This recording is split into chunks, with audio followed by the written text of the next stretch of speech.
निश्चित स्वरूपात ती एक महाराष्ट्राच्या दृष्टिकोनातून एक महत्त्वाची गोष्ट आहे. कारण ह्या सामंजस्य करारामुळे गेली कित्येक वर्ष प्रलंबित असलेला हा रिफायनरी प्रकल्प आता मार्गी लागेल. बारसू प्रकल्प महाराष्ट्र दृष्टिकोनातून रिफायनरी प्रकल्प हा महाराष्ट्राच्या दृष्टिकोनातून अत्यंत महत्त्वाचा प्रकल्प आहे.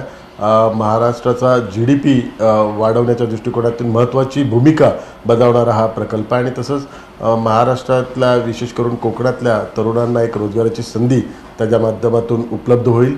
आणि हा ग्रीन प्रोजेक्ट आहे, त्यामुळे पर्यावरणाच्या दृष्टिकोनातून ज्या काही उपाययोजना आहेत त्या सर्व उपाययोजना ह्या प्रोजेक्टमध्ये असणार आहे आणि संपूर्ण जगातला हा एक महत्त्वाकांक्षी असा प्रोजेक्ट आहे. आणि कालच्या सामंजस्य करारामुळे आता हा प्रकल्प मार्गी लागेल अशी मी आशा बाळगतो. बारसूवासीयांची जे पद्धतीने आंदोलन झालं होतं त्यांची या संदर्भात समजूत कशी काढण्यात आली, राज्य सरकारची या संदर्भात काही भूमिका ठरवण्यात आली का, काही रूपरेषा आहे? नाही, याच्यात राज्य सरकारने आणि विशेष करून उद्योगमंत्री आदरणीय उदय सामंत यांनी त्यांची भूमिका स्पष्ट केलेली आहे. बारसूतील ज्या नागरिकांचा विरोध आहे त्यांना त्यांच्या ज्या काही सूचना असतील आणि बारसू प्रकल्पाबद्दल त्यांचा काही जो गैरसमज आहे तो गैरसमज दूर करण्यात येईल. तांत्रिकदृष्ट्या आणि खऱ्या अर्थाने पर्यावरणाच्या दृष्टिकोनातून ज्या काही सूचना असतील त्या सूचना निश्चित स्वरूपात अंमलात आणण्यात येतील आणि सर्व बारसूतील रहिवासी असेल, रत्नागिरीतील रहिवासी असेल, ह्या सर्व नागरिकांना विश्वासात घेऊनच हा प्रकल्प मार्गी लावला. ऊर्जा खाता फडणवीसांच्याकडे असतानाही अजितदादांनी बैठक घेतली, त्याची जोरदार चर्चा सध्या राज्यात आहे. नाही, असं चर्चेच्या संदर्भात कुठल्याही विषयावर म्हणजे मंत्रिमंडळ असतील किंवा अंतर्गत कलह हे विरोधकांकडून एक वातावरण निर्मिती होते, परंतु तिन्ही पक्षांमध्ये सामंजस्य आहे. जरी ऊर्जा खातं आदरणीय देवेंद्र फडणवीस साहेबांकडे असलं तरी उपमुख्यमंत्री या नात्याने काही विशेष प्रश्न असेल तर उपमुख्यमंत्री म्हणून अजितदादा ती बैठक घेऊ शकतात. ह्या सर्व ज्या गोष्टी आहेत या ज्या शासकीय कामकाजाच्या दृष्टिकोनातल्या गोष्टी आहेत तर त्याच्यात विनाकारण राजकारण आणू नये ही माझी भूमिका आहे. प्रभादेवीमध्ये गेल्या वर्षी असं आहे की या अगोदर अशी ऑर्डर काढण्यात आली की अजित पवारांच्या सगळ्या फाईल देवेंद्र फडणवीस यांच्याकडे जाणार. आता ऊर्जा खातं ची बैठक हे घेत आहेत, याकडे कसं बघायचं? नाही, याकडे असंच बघायचं की माननीय मुख्यमंत्री, माननीय उपमुख्यमंत्री देवेंद्र फडणवीस साहेब, माननीय उपमुख्यमंत्री अजितदादा यांनी हा जो संपूर्ण विषय आहे GRचा जो GR काढला होता या संदर्भातली आपली भूमिका स्पष्ट केलेली आहे. त्यामुळे सरकार चांगलं काम करतं आहे, सामंजस्याने काम करतं आहे आणि महाराष्ट्राच्या विकासाच्या दृष्टिकोनातून काम करतं आहे आणि खूप असे महाराष्ट्रातले प्रलंबित प्रश्न आहेत ते मार्गी लावण्याच्या दृष्टिकोनातून काम करत आहेत. तर त्यामुळे विरोधकांना एक भीती निर्माण झालेली आहे की ह्या मुख्यमंत्री असेल, उपमुख्यमंत्री यांच्या कामाचा जो धडाका पाहिलेला आहे आणि तिघेही ज्या मेहनतीने महाराष्ट्राचा विकास करत आहेत त्यामुळे त्यांच्या मनात एक धास्ती निर्माण झालेली आहे की आपलं आता भविष्य अंधारात आहे. म्हणून ह्या खोट्या बातम्या ह्या खोट्या बातम्या आणि कुठे ना कुठेतरी वातावरण खराब करण्याच्या बातम्या ते माध्यमांच्या माध्यमातून पसरवत आहेत.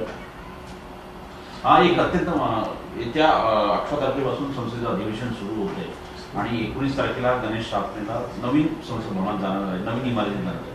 या मुद्द्यावरून का गणेशोत्सवाच्या काळामध्ये संसद बोलवल्यामुळे महाराष्ट्राचे अनेक खासदार नाराजी आहे, आपली काय भूमिका आहे? नाही, निश्चित स्वरूपात गणेश उत्सव हा महाराष्ट्रात उत्साहाने आणि आनंदाने साजरा केला जातो. संपूर्ण देशात पण तो साजरा केला जातो, पण महाराष्ट्रात विशेष करून घराघरात आणि सार्वजनिकरित्या तो साजरा केला जातो.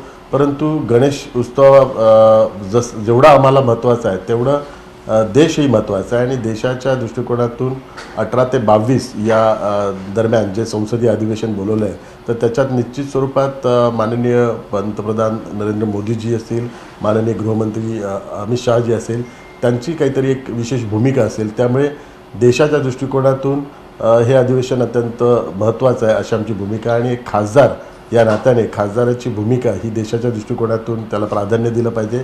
त्यामुळे महाराष्ट्रातील सर्व खासदार जरी गणेशोत्सव असला तरी आपल्या गणेशोत्सवाचा सण घरापुरता किंवा सार्वजनिकता साजरा करून या संसदीय अधिवेशनात उपस्थित राहणार आणि देशाबद्दलचं आपलं कर्तव्य आहे ते कर्तव्य पार पाडणार. गेल्या वर्षी प्रभादेवीत गोळीबार झाला विसर्जन मिरवणुकीमध्ये, राजकीय पक्षांचे स्वागत कक्ष आता उभारले जाणार नाहीत. गेल्या वेळी गणेश विसर्जनाच्या वेळी काही कायदा सुव्यवस्थेचा प्रश्न निर्माण झाला होता, परंतु ती अत्यंत दुर्दैवाची गोष्ट होती. परंतु ह्या वर्षी तसा प्रश्न निर्माण होणार नाही याची संपूर्णतः काळजी घेण्यात येणार आहे आणि त्यामुळे ॲडिशनल कमिशनर असेल, DCP असतील यांच्याबरोबर एक संयुक्त बैठक घेऊन सर्व पक्षांची एक आम्ही सर्व बैठक स्वागत घेऊन कक्ष उभारले जाणार नाही त्याला- सर्व पक्षांची बैठक घेऊन या संदर्भात आम्ही तोडगा काढणार आहे. जरी पोलीस प्रशासनाने जरी तो निर्णय घेतला तरी दरवर्षी प्रत्येक पक्षातर्फे गणपती विसर्जनाच्या वेळी स्वागत कक्ष बनवला जातो. त्यामुळे आम्ही सर्व पक्षांच्या वतीने माननीय पोलिसांना विनंती करणार आहे की ह्यावेळी कायदा सुव्यवस्थेचा प्रश्न निर्माण होणार नाही आणि सर्व ठिकाणी चांगल्या वातावरणात गणपती विसर्जन व्हावं या दृष्टिकोनातून सर्वच पक्ष कटिबद्ध असणार आहे आणि मी स्वतः खासदार या नात्याने सर्व पक्षांची बैठक घेऊन हा प्रश्न मार्गी लावणार आहे. इंडिया आघाडीची बैठक उद्या बैठक उद्या इंडिया आघाडीची बैठक होणार, समन्वय समितीची बैठक होणार आहे आणि लोगो आणि त्या सगळ्या संदर्भात उद्याच्या बैठकीत चर्चा होणार आहे. विरोधकांकडे जोरदार तयारी केली जाते या सगळ्या अनुषंगाने. नाही, लोगो आणि इतर बाबतीच्या चर्चा ह्या गेल्या कित्येक दिवसापासून आम्ही ऐकत आहोत. गेल्या बैठकीत पण लोगोच्या संदर्भात घोषणा झाली होती, परंतु तो लोगो झाला नाही. त्यामुळे जेव्हा होईल तेव्हा बघूया. परंतु आता आमच्या दृष्टिकोनातून येणारं 18 ते 22 हे संसदीय अधिवेशन हे अत्यंत महत्त्वाचं आहे आणि या संसदीय अधिवेशनामध्ये देशाच्या दृष्टिकोनातून, देशाच्या नागरिकांच्या दृष्टिकोनातून जी बिलं येतील त्या बिलाला समर्थन देण्याच्या दृष्टिकोनातून आम्ही आता सर्वजण तयार करत आहोत. लाल मातीतली कुस्ती म्हणजे